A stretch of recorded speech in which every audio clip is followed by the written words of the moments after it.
En esta oportunidad vamos a hablar acerca de las tonalidades emotivas. Dentro de nuestro lenguaje encontraremos un uso simbólico, referencial y uno emotivo. El primero lo podemos relacionar con la transmisión de información que decodificamos e interpretamos. Y el segundo trata acerca de la utilización de las palabras para expresar sentimientos y actitudes. Las tonalidades emotivas son el significado emocional que se le puede dar a las palabras. Aparte de su significado, dentro de las tonalidades emotivas, Steven Ullman considera tres problemas particulares: fuentes de las tonalidades emotivas, artificios lingüísticos y modos en que las tonalidades emotivas se debilitan o se pierden.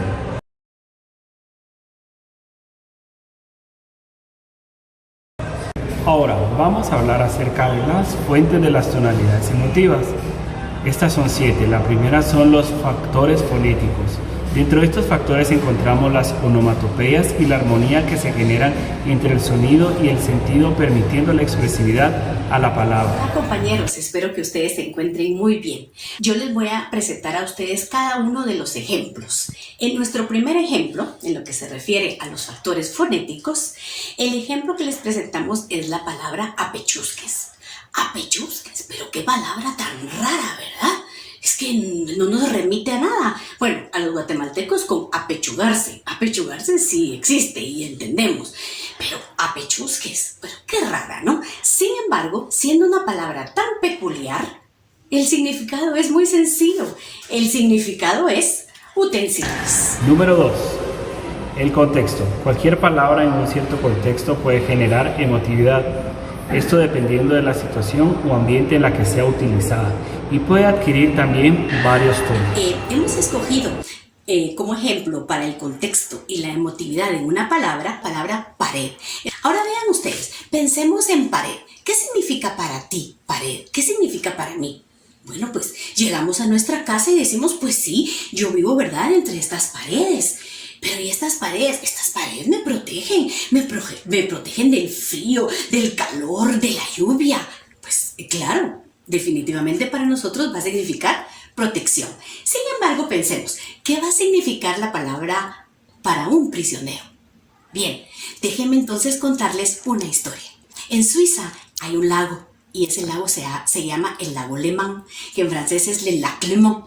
Pues alrededor del lago Le Mans, du lac Léman, hay un castillo y el castillo se llama Castillo Chillon, Chateau Chillon. Pues en ese Chateau Chillon existió un prisionero, alguien que iba en contra del rey en esa época. Es una historia real. Sin embargo, Lord Byron escribió un poema sobre este prisionero y las paredes ahí. Escuchemos a Lord Byron. He visto cómo las paredes y el piso de la Torre Mayor se me acercaban lentamente como antes. Estas pesadas paredes se habían transformado para mí en una cueva que se apoderaba de todo mi ser. Esto escribió Lord Byron. Ahora podemos pensar cómo percibe entonces este prisionero, este reo, cómo percibe las paredes. Las paredes las percibe como un encierro, como un obstáculo, como un pena, como un desaliento. Siente él opresión. Número 3. Consignas políticas. Consignas políticas. Algunas palabras pueden hacer posible cambiar el ánimo de un grupo de personas debido al sentimiento que concentra dicha palabra. Bien, para continuar con las consignas políticas, hemos escogido el sustantivo la línea. ¿Qué sugiere para los guatemaltecos cuando escuchan el sustantivo la línea? Vienen a nuestra mente los casos de corrupción que fueron descubiertos por la CICIG respecto a Otto Pérez Molina y Roxana Valdetti. ¿Y qué sentimientos despierta en los guatemaltecos? Despierta definitivamente sentimientos negativos, desagradables. Número 4. Derivaciones emotivas. Derivaciones emotivas. Hay ciertos sufijos diminutivos, aumentativos, peyorativos que añaden una nota o un juicio de valor al significado del tema. Hemos escogido una palabra que tiene un diminutivo, cafecito. ¿Qué les parece a ustedes si alguien les dice, le gustaría tomar un cafecito? ¿Qué se percibe a través de la palabra cafecito? A través de la palabra cafecito y de ese diminutivo, lo que nosotros percibimos, lo que connota esa palabra es afecto, cariño. Número 5. palabras que en sí mismas pueden llevar una tonalidad emotiva. La palabra que hemos escogido como ejemplo es la palabra cuchitril. Y en Guatemala sí la utilizamos. A ver, imaginemos un diálogo entre dos guatemaltecos. Mira vos, ¿y dónde estaba aquel? Ah, cállate vos, ahí estaba en su cuchitril. Entonces, cuchitril definitivamente que lleva el sentido así despectivo de la palabra. Número 6. Palabras que expresan una apreciación o evaluación. La función principal de estas palabras es expresar el estado o cualidad de un sustantivo. Estas palabras son bastante sencillas. Son los adjetivos. Veamos el sustantivo amor. A ver, ¿cómo puede ser el amor? El amor puede ser cruel. El amor puede ser oculto. El amor puede ser malo. Pero el amor también puede ser loco. O puede ser apacible, manso, dulce, elegante. Amor incestuoso. Puede ser también amor herviente. Y viene del verbo hervir. Puede ser un amor lascivo. Puede ser un amor tierno, agradecido, blando, suave. Un amor hermoso, tímido, ligero, blando, ingenioso. ¿Cuántos adjetivos más? Y por último tenemos a los valores evocadores. Los valores evocadores deben su valor emotivo a las asociaciones que posean, como los arcaísmos, las palabras extranjeras, términos técnicos y vulgarismos. Dentro de estas se encuentran los evocadores primarios, los cuales permiten una descripción de un ambiente distinto, y los evocadores secundarios. Se emplean no porque sean necesarios, sino por su aire de distinción. Para ejemplificar los valores evocadores, escogimos la palabra tagliata. Esta palabra la escogimos del texto de Francisco Pérez de Antón, el del libro Callejón de Dolores. Tagliata es una palabra extranjera. Y veamos entonces, ¿qué nos evoca? Restaurante Afragola, Brooklyn, New York. Meyer Lansky y Lucky Luciano han hecho una pausa a la espera de que el camarero coloque frente a ellos sendos platos de tagliata. Una carne cortada en pequeños y delgados filetes, rociada con aceite de oliva y salpicada con hojitas de romero. Ahora veamos, ¿en qué la palabra tagliata, qué nos evoca? Esa palabra nos evoca Italia. ¿Quién es de Italia? Lucky Luciano es de Italia. Y esta palabra, tagliata, nos muestra de dónde proviene, nos evoca de dónde es él, cuál es su origen.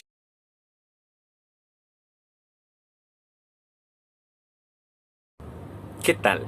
Yo les voy a hablar sobre los artificios lingüísticos. Estos son los medios que nosotros podemos utilizar para darle una tonalidad emotiva a una palabra, y las podemos clasificar en 3. Los artificios fonéticos, los artificios léxicos y los artificios sintácticos. Vamos con el primero. Los artificios fonéticos, como su nombre lo indica, se relaciona con la fonética. Es decir, le vamos a dar una tonalidad emotiva a una palabra según la entonación que apliquemos. Por ejemplo, en la poesía. Yo les voy a leer un fragmento de un poema de Miguel de Unamuno, titulado Fue tu vida, pasión en el desierto. Fue tu vida, pasión en el desierto, mar de la pena bajo la tormenta, del viento que a las olas acrecienta, soñando siempre en el lejano puerto. Aquí la palabra a la que le quiero dar una tonalidad emotiva es a pasión. Y no es lo mismo usar la palabra pasión en un poema como este a utilizarla en una situación y con una entonación diferente. Por ejemplo, en un programa deportivo alguien puede decir: y seguimos con su programa favorito donde se vive la pasión por el deporte. El segundo son los artificios léxicos, los cuales se relacionan con las figuras literarias. A través de ellas nosotros le podemos dar una tonalidad emotiva a ciertas palabras. Podemos utilizar la metáfora y el símil, entre otras figuras que nosotros ya conocemos. Por ejemplo, la palabra pistola puede tener cierta tonalidad emotiva en sí misma, que nos haga sentir peligro o defensa.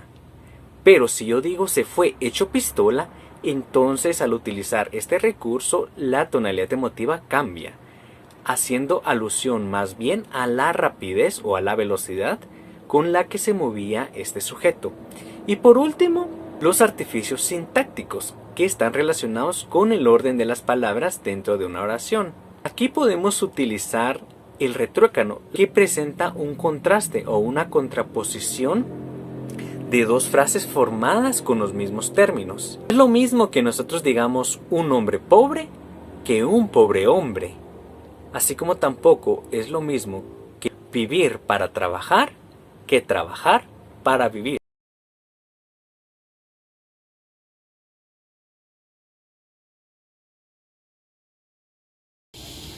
Modos en que las tonalidades emotivas se debilitan o se pierden. Algunas tonalidades emotivas son de corta duración. Esto depende de su contexto y existen otras relacionadas a un periodo de tiempo. Pueden desaparecer por completo teniendo en cuenta que dentro de su contexto han tenido una gran significación emotiva. Es muy complejo capturar los tonos que se disipan de las palabras en textos con mucha antigüedad. Un ejemplo lo podemos encontrar en las novelas de Balzac, donde una cortesana regenerada lo usa deliberadamente para mostrar que ha recaído en su antiguo modo de vida. Y la palabra tiene un efecto tan explosivo que incluso su doncella queda espantada. Y dice Balzac, como si hubiera oído a un ángel proferir una blasfemia. Este es un ejemplo de cómo el escritor consciente del lenguaje ha registrado para la posteridad la condición social precisa de la palabra. Entonces, en la mayoría es muy difícil tener toda esa información y ese criterio de lo que está pasando socialmente y la emotividad que se le está dando. Y es por eso que es muy complicado cuando las palabras, pues, al pasar los años van perdiendo entonces esa emotividad que se le daba en los textos.